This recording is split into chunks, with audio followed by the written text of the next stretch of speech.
ውዶችዬ እንዴት ናችሁ? ደህና ናችሁ? ተመልሼ መጥቻለሁ ማለት ነው ውዶችዬ ፍቅሮችዬ ማለት ነው። እንግዲህ ዛሬ አማቻችን ቪዲዮ ወጥቶበታል ማለት ነው። እሱም ቪዲዮ ደግሞ የድሮ ነው ባይዘዊ የገበሬ ነው ብለው እያጨበጨቡ ነው ማለት ነው። ገበሬነት እኮ ጥሩ ነው እንደውም ማለት ነው። የሰው ልጅ እኮ የሚነሳሳው ተገበሬነት ነው አይደለ እንዴ? አሜሪካ ሄዶ ምን ብሎ ሩታ ጋር ደረሰ። ከዚህ የበለጠ ጀግንነት አለ? የለም እኮ እንገራችሁ በዛው አጋጣሚ ማለት ነው። አትቃጠሉ፣ ረጋ በሉ፣ ሰከን በሉ ማለት ነው። ምን ነው አብርሽም እኮ ገበሬ አብርሽ እንኳን ገበሬ አይደለም ግን ነጋዴ የነበረ ማለት ነው። የቲማቲም እና የቃሪያ ማለት ነው። እና ምን ችግር አለው? አዲሷ አማቻችን ለሩታ አይሆንም፣ ለሩታ እንደዚህ ነው አይሆናትም። የሚሆናትን እሷ ታውቃለች ማለት ነው።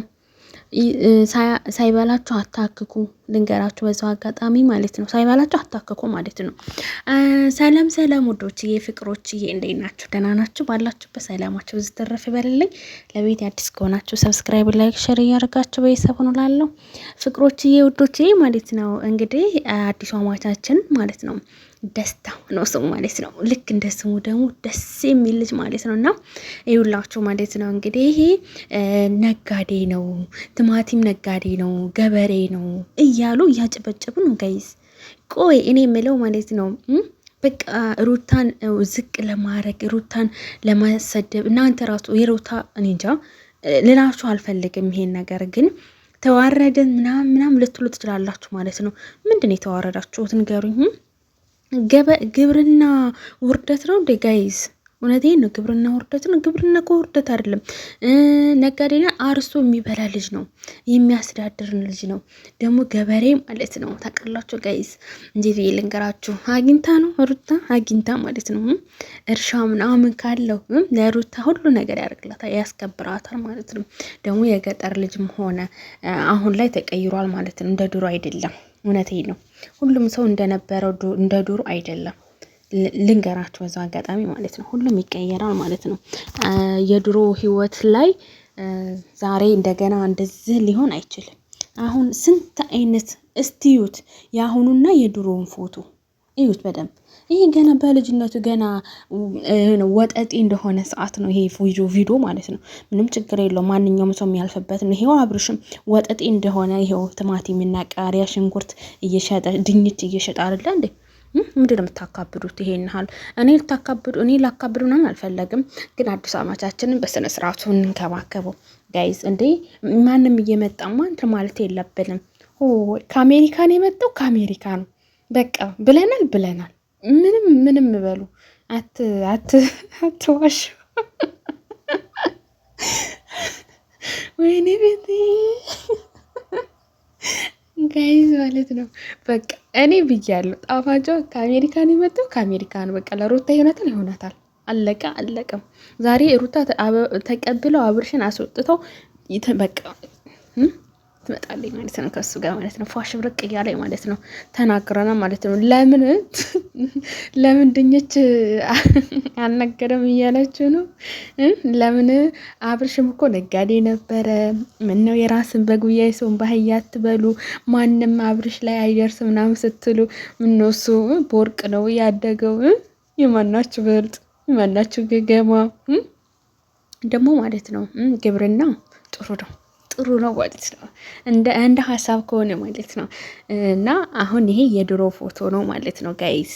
ማንም ሰው አይቶ የሚፈርድ ነው ግን ማለት ነው። ፎቶን ቪዲዮን ኬት ነው የምታመጡት? እኔ በቀላሉ አገኘሁት፣ ግን እናንተ እንዴት አገኛችሁት? ማለት ይሄን ያህል እንደዚህ ጉርጉር አድርጋችሁ ባታመጡ። እውነት ይሄ እኮ ነው በቃ ስራ ጠፋባችሁ አይደለም?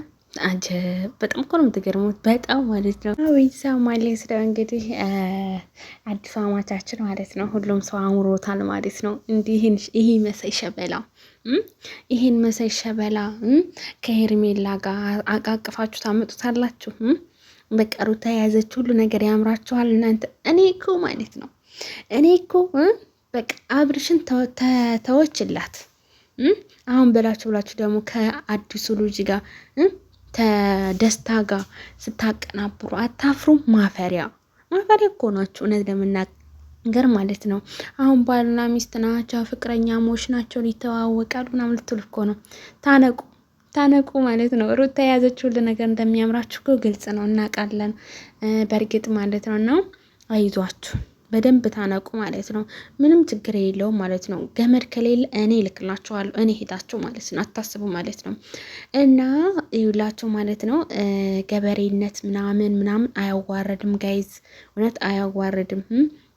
የቲማቲም ባላ ቲማቲም ይሸጣል፣ የድንች ሸጣ ይሄ እኮ ማለት ነው። ቲማቲም መሸጥ፣ ድንች መሸጥ ይሄ አይዲ ነገር ነው። ስራ ነው፣ የስራ ሰው ነው። ስራውን በደንብ ያከብራል ማለት ነው። በደንብ ይሰራል ማለት ነው። እና ይሄን ያህል የሚያካብድ ነገር አታርጉ ማለት ነው። እንደዛ ይሆናል አይደል? አይናውጣ አትሆኑ ማለት ነው። እያዳሚያችሁ ማለት ነው። የራስን በጉያ የሰውን ባህያ አትበሉ ማለት ነው። ምን ነው የራሳችሁን በጉያማ አትወሽቁ። እኛም እኮ አለን። አዲስ አሞቻችንማ መሰደብ የለበትም። እኛ እህታችንም የእህታችን ሸበላ ማለት ነው። ቀብረር በል ቀብረር። ይሄው እሱም ድንች ሻጭ ነበረ፣ ልንገራችሁ በዛ አጋጣሚ ማለት ነው። እንዲህ ድንች ብቻ አይደለም ምስር እየለቀመ ነበረ ማለት ነው። ይሄንማ እንዳረሱ ማለት ነው፣ ልንገራችሁ አብርሽ ማለት ነው። እና አዲሱ አማቻችን ጋር አታወዳድሩ። ከአብርሽ እና አዲሱ አማች አይወዳደርም በፍጹም ማለት ነው። እስቲ አሁን እኮ ጀነኑ የሚል ዘፈን አለ ማለት ነው። ይህን ዘፈን ግን ልቤ ላይ እያለ ነው ማለት ነው። ሳላይሽ አላድርም ጀነኑ የሚል ዘፈን ማለት ነው።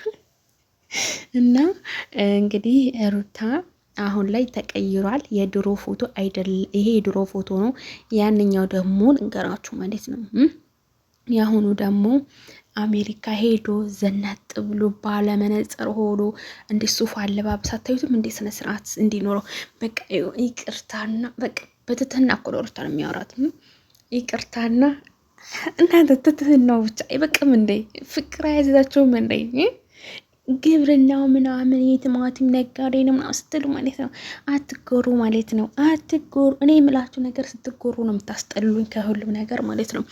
ቲማቲም እና ነጋዴ እኮ አግኝቶት ነው ተገኝቶ ነው።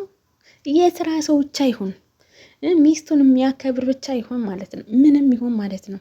ምንም ለምን ቲማቲም አይሸጥም? ብቻ ግን የአሜሪካ ልጅ ነው፣ የአሜሪካ ልጅ ነው። በቃ ብለናል። አሜሪካ ይወስዳታል። የገበሬ የገጠር ልጅም ሆነ እንደውም ታውቃላችሁ ጋይዝ፣ የገጠር ልጅ እኔ ድሮ ማለት ነው የገጠር ገበሬ ወንድ ነው የማገባው እላለሁ ማለት ነው።